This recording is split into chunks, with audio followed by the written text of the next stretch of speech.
Hello students, आज हम कक्षा 8वीं के गणित में हमारा 10वां प्रकरण चल रहा था। 10वें प्रकरण में बहुपद का भाजन, जिसमें हमने दो तरह से पढ़े थे। एक था हमारा एक पदी बहुपद का एक पदी को एक पदी बहुपद से भाग देना, ठीक है। और हमने एक और पढ़ा था कि बहुपद को भी पिछले वीडियो में हम ये पढ़ चुके हैं, एक पदी बहुपद से भाग देना। ये एक पदी बहुपद, इसका मतलब क्या हुआ कि यानी जिसमें एक ही पद हो और उसको एक पद बहुपद से भाग देना है, और बहुपद यानी अनेक पद हो और उसको एक पद बहुपद से भाग देना है। ये हम लोग पिछले वीडियो में पढ़ चुके हैं। आज हम 10.1 के सवाल हल करेंगे। हमारा सवाल क्या दिया 10.1 का, भाग दीजिए, भागफल एवं शेषफल लिखिए। अब यहाँ पे देखो, हमें यहाँ पे टोटल 10 सवाल दिए हैं। 10 में से हमारा 7वां, 8वां, 9वां, 10वां कोरोना महामारी की वजह से हमको कट बोला गया है, तो हमें ये लास्ट के 4 सवाल नहीं करने हैं।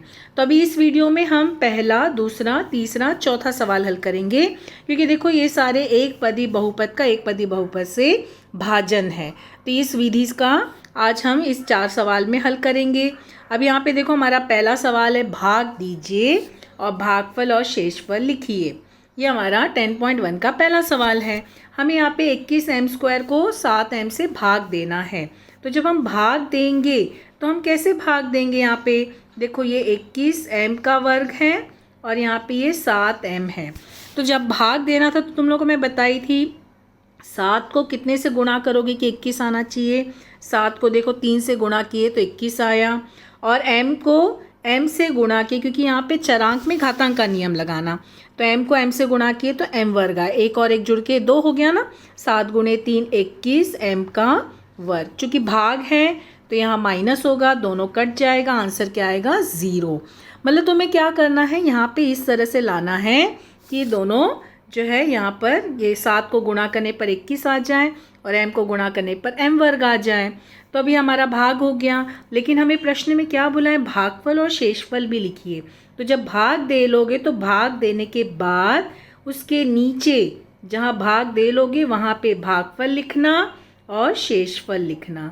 हमारा भागफल कितना है और हमारा शेषफल कितना है? देखो, हमारा भागफल ये है, 3m भागफल है और शेषफल हमारा 0 है। तो सवाल हल करने के बाद वहाँ पे मैंने तुमको ये भी कहा है कि अगर तुमको नहीं समझ में आ रहा है कि ये कैसे भाग देना, किससे यहाँ पे गुणा करना, तो क्या करना, ये जो 21 है ना, 21 को 7 से भाग देना, और ये m वर्ग है और यहाँ m है, मतलब इसको इससे भाग देना। तो देखो 7 गुणे 3 और 1m कट गया 3m, देखो यहाँ 3m मिला ना हमको।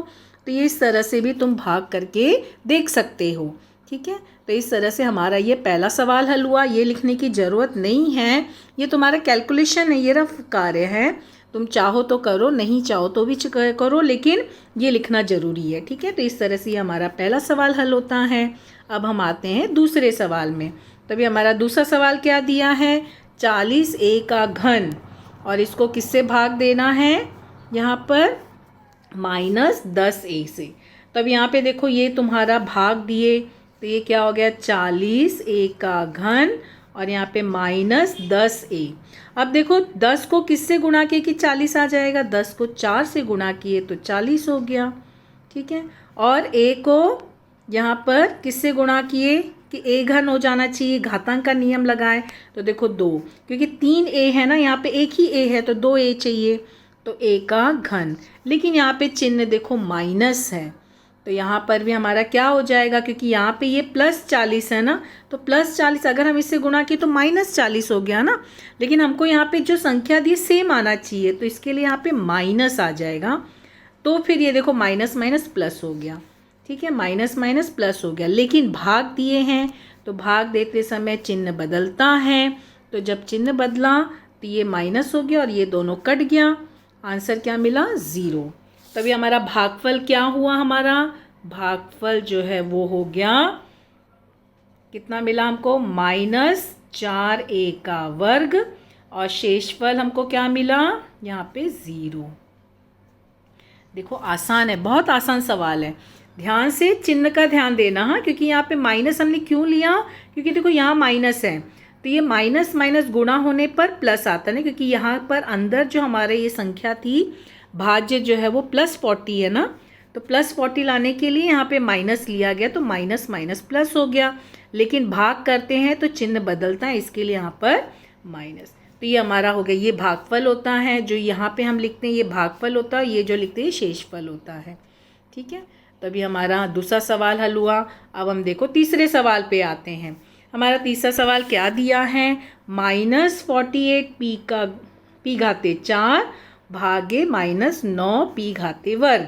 तो यहाँ पे देखो -48 तुमने लिख लिया, यहाँ पर ये जो है हमारा -48 p घाते 4 और यहाँ पे -9 p घाते वर्ग।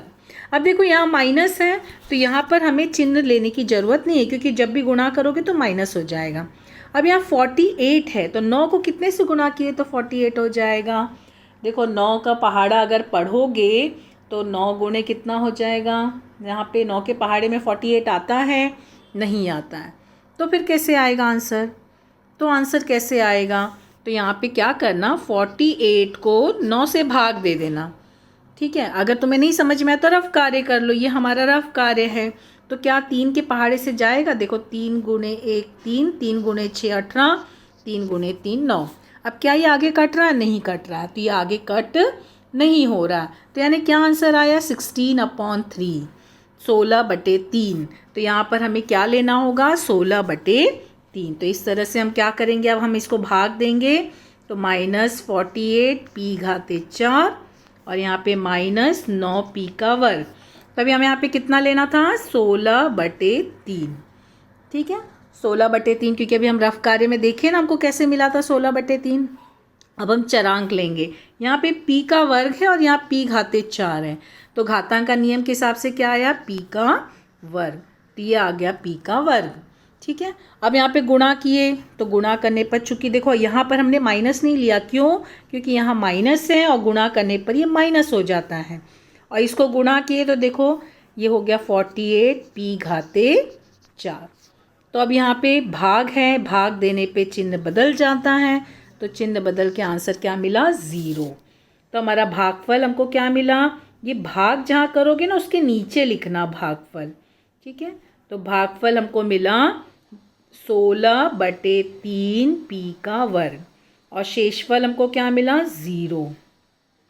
देखो यहाँ पर मैं तुम लोगों को इसके दूसरे सवाल में तुमने देखा यहाँ पे मैंने चिन्ह ली थी, क्योंकि यहाँ पर प्लस दिया था इसके लिए, तो माइनस माइनस प्लस होता है, लेकिन यहाँ माइनस दिया है इसके लिए यहाँ पे मैंने चिन्ह नहीं ली हूँ, क्योंकि यहाँ ऑलरेडी माइनस है। तो ये सब छोटी छोटी बातों का ध्यान देना, ठीक है, भाग करते समय। फिर उसके बाद हमारा चौथा सवाल देखो, अब हम चौथे सवाल पे आएंगे। 40 m का m घाते 5 भागे 30 m घाते m घन। तो यहाँ पे देखो 40 m घाते 5 को भाग करना है किससे, 30 m घन। अब यहाँ पे भी देखो 30 है और 40 है, क्या 30 के पहाड़े में 40 आता है, नहीं आता है, तो क्या करोगे, रफ कार्य कर लो, तो क्या हो जाएगा 40/30। तो देखो कितना मिला, 4/3। तो यहाँ पे क्या हो जाएगा तुम्हारा 4/3। तो ये 40 m घाते 5 और 30 m घन है, तो किससे भाग किए, 4/3। तो ये तो तुम्हारी संख्या आ गई, लेकिन अभी यहाँ पे तुम्हारा क्या है, m घाते 5, यहाँ m घाते 3 है।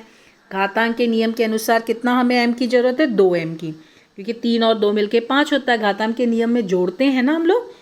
तो अब यहाँ पे देखो जब हमने इसको इससे गुणा किया तो देखो 10 हो गया, 4 गुणे 40 m घाते 5। फिर यहाँ पे भाग होता है तो चिन्ह बदलता है, ये दोनों कट के 0 हो गया। तो हमारा भागफल क्या हुआ, भागफल बराबर 4/3 m का वर्ग, और हमको शेषफल क्या मिला, शेषफल बराबर 0।